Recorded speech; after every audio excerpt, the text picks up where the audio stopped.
Welcome guys. मैं हूं मेहुल और आज की मूवी है द वुल्वरीन। तो वीडियो में आगे बढ़ने से पहले अगर आप चैनल पर पहली बार आए तो चैनल को सब्सक्राइब करना ना भूलें। तो कहानी की शुरुआत होती है अगस्त 1945 में, जहां नागासाकी शहर में लोगन को जापानी POW कैंप में बंदी बनाकर रखा गया था। लोगन एक म्यूटेंट है। म्यूटेंट का मतलब खास शक्तियों के साथ जन्मे लोग। उसके अंदर अपने घाव भरने की शक्ति होती है, जिसकी वजह से उसकी उम्र कभी भी नहीं बढ़ती और उसके हाथों में लकड़ी जैसे पंजे भी निकलते हैं, जो बाद में खास धातु के हो जाएंगे। वहीं कहानी में आगे हमें वर्ल्ड वॉर 2 खत्म होने का सीन दिखाया जाता है, जहां अमेरिका ने जापान के नागासाकी शहर पर न्यूक्लियर बॉम्ब गिरा दिया। सभी कैदियों को रिहा कर दिया गया था और जापानी सोल्जर खुदकुशी करने लगे थे, लेकिन यशिदा को मरने की इतनी जल्दी नहीं थी। इससे पहले वो ना चाहते हुए भी खुदकुशी करता है। लोगन ने उसे बचा लिया और अपने साथ सुरंग में ले गया। लोगन पूरा जल चुका था, लेकिन देखते देखते उसके घाव फरने लगे। यशिदा उसे खजूरी कहता है, जिसका मतलब राक्षस होता है। अब हमें प्रेजेंट टाइम का सीन दिखाया जाता है। लोगन अभी भी जिनकी यादों से परेशान हो चुका था। उसे दुनिया को बचाने के लिए अपने प्यार को खत्म करना पड़ा था। लोगन जंगलों में रह रहा होता है। देखने में तो लोगन एक बूढ़ा आदमी दिखाई देता है। इसके बाद लोगन एक शॉप में जाता है, जहाँ कुछ नए लड़के शिकार के बारे में बात कर रहे थे। वहीं जंगल में उसका एक दोस्त होता है जो भालू था। उसे एक जहरीला तीर लगा था। लोगन समझ गया था कि यह काम किसका हो सकता है। उसे ना चाहते हुए भी भालू की जान लेनी पड़ती है। अब वो पास वाले बार में जाता है, जहाँ पर वो सभी शिकारी इसके बारे में बात कर रहे थे। लोगन ने वो जहरीला तीर एक बंदे के हाथ में गाड़ दिया और उसे बताया कि इसका इस्तेमाल तो गैर कानूनी है। किसी की हिम्मत नहीं हुई कि लोगन से वो भिड़ सके, लेकिन यहाँ पर एक बंदे ने बोतल से लोगन पर हमला कर दिया। अब शिकारी की मौत नजदीक थी, लेकिन यूके ने लोगन को रोक लिया और कहा कि इनमें से आधे लोग वैसे ही तो अगले हफ्ते मरने वाले हैं। यूके भी लोगन की तरह म्यूटेंट है, जिससे एहसास हो जाता है कि जब कोई मरने वाला हो। यूके ने वहां से सबको गर्ल पावर दिखाई और लोगन को अपने साथ ले आई। उसने बताया कि मेरे मास्टर आपसे मिलना चाहते हैं।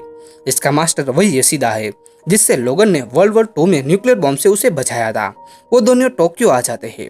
यशिदा एक टेक कंपनी का मालिक है और बहुत ही ज्यादा अमीर भी आदमी है। उसके घर में दर्जनों गार्ड्स है। सबसे पहले लोगन को साफ किया जाता है और उसे साबुन से नहलाया जाता है। यशिदा अपनी आखिरी सांसें गिन रहा होता है, लेकिन ना ही उसे पहले मरने की जल्दी थी और ना ही आज। यहाँ पर डॉक्टर ग्रीन उसका इलाज कर रही थी। वहाँ पर उसने यशिदा के लड़के सिंचिन और उसकी पोती मारियो को देखा। यशिदा ने लोगन को एक ऑफर दिया, मौत का तोहफा। उसने कहा कि यह लंबी जिंदगी किसी के लिए भी श्राप हो सकती है। हमारी कंपनी तुम्हें एक नॉर्मल इंसान बना सकती है। लोगन ने पहले तो सोच में पड़ गया, फिर उसने इस ऑफर को ठुकरा दिया और वहाँ से चला गया। देर रात उसने सपने में जीन आई, लेकिन जब उसे हल्का सा होश आया तो उसे लगा कि जैसे उसने डॉक्टर ग्रीन को देखा है। डॉक्टर ग्रीन भी एक म्यूटेंट ही होती है।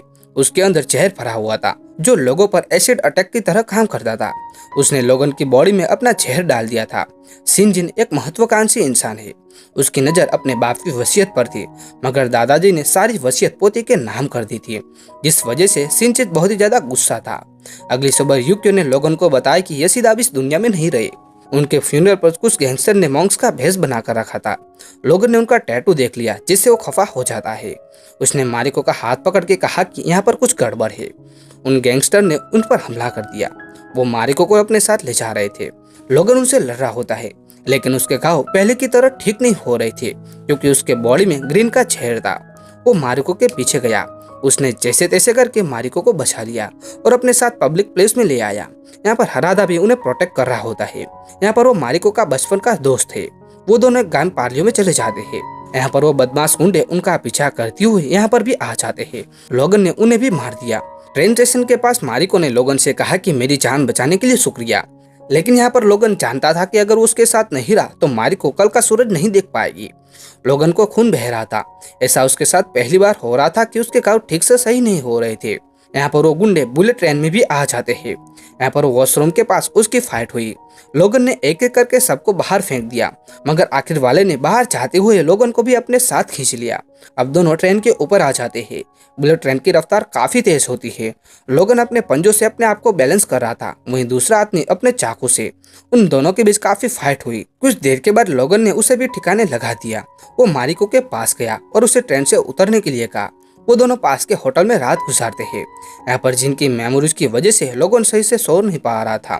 इसी बीच गैंगस्टर ने लोगन पर हमला कर दिया, लेकिन मारिको ने उसे बचा लिया।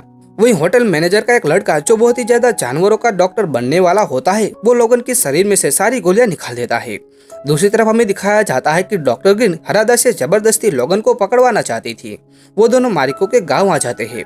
लोगन ने उसे पूछता है कि माफिया तुम्हारे पीछे आखिर क्यों पड़े हैं। यहाँ पर मारिको ने कहा कि मेरे दादाजी ने सारी वसीयत मेरे नाम कर दी है और 3 दिन बाद मैं शहर की सबसे बड़ी हस्ती बन जाऊंगी।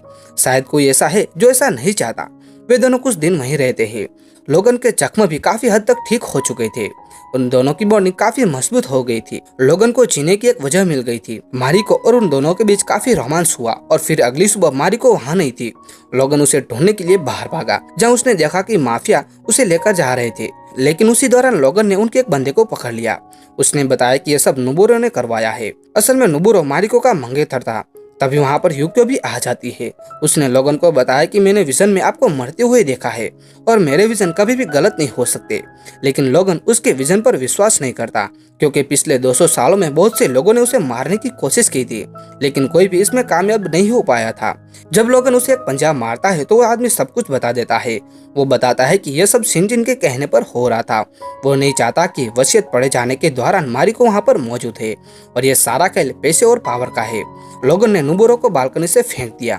वो तो उसकी किस्मत अच्छी थी कि नीचे फूल था। दूसरी तरफ मारिको को यशिदा के यहाँ से निंजा ग्रुप ने अगवा कर लिया था। इनका सरदार हरादा होता है। लोगन और यूक्यो जब यशिदा के घर पहुँचते तो वहाँ पर कोई भी गार्ड्स नहीं होता है। इससे लोगन सावधान हो जाता है। लोगन ने यशिदा की मशीन पर अपनी बॉडी को स्कैन किया तो उसे पता चला कि उसके हार्ट पर एक आर्टिफिशियल पैरासाइट चिपका हुआ था, जो उसकी घाव भरने की शक्ति को लगातार कम कर रहा था। लोगन ने अपने पंजों से अपनी बॉडी को काटा और हाथ डालकर उस पैरासाइट को निकालने की कोशिश करने लगा। ये लोगन का मरने का सीन होता है जो यूक्यो ने अपने विजन में देखा था। तभी शिनचैन उन पर हमला कर देता है। यूक्यो कुछ देर तक उसे संभालती है, लेकिन मशीन खराब होने की वजह से लोगन कुछ देख नहीं पाता।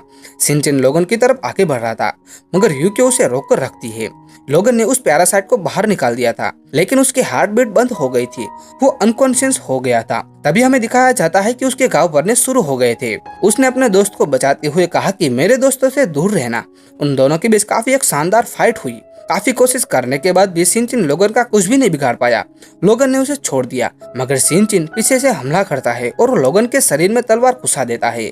मगर वो ये नहीं जानता था कि तलवार उसका कुछ भी नहीं बिगाड़ सकती। लोगन ने शिनचैन को ऊपर भेज दिया। इसके बाद लोगन यशिदा के जन्म स्थान पर गया, जहाँ मारिको को बंदी बनाकर रखा गया था, और उसके निंजाओं ने लोगन को पकड़ने की काफी कोशिश की, लेकिन वो उन सब पर अकेला भारी पड़ा और हरादा को हाथ बात से निकलती देखी तो तब उसने अपने तीर को डॉक्टर ग्रीन के जहर में डुबो लिया, जिससे लोगन की हीलिंग पावर कम हो गई। उन सभी लोगों ने लोगन को तीर मार मार के छन्नी कर दिया और कैद करके डॉक्टर ग्रीन के पास ले आए। वहाँ हमें पता चलता है कि यशिदा अभी भी जिंदा है और उसने एक सिल्वर समुराई तैयार किया है ताकि वो जबरदस्ती लोगन की शक्तियां ले सके, मगर मारिको ने अंत में उसे बचा लिया। और यहाँ पर यह शानदार मूवी का एक्सप्लेनेशन समाप्त हो जाता है। अगर वीडियो अच्छा लगा हो तो वीडियो को लाइक और शेयर करना ना भूले और आगे ऐसे वीडियोस देखने के लिए चैनल को जरूर सब्सक्राइब करें। Thank you for watching.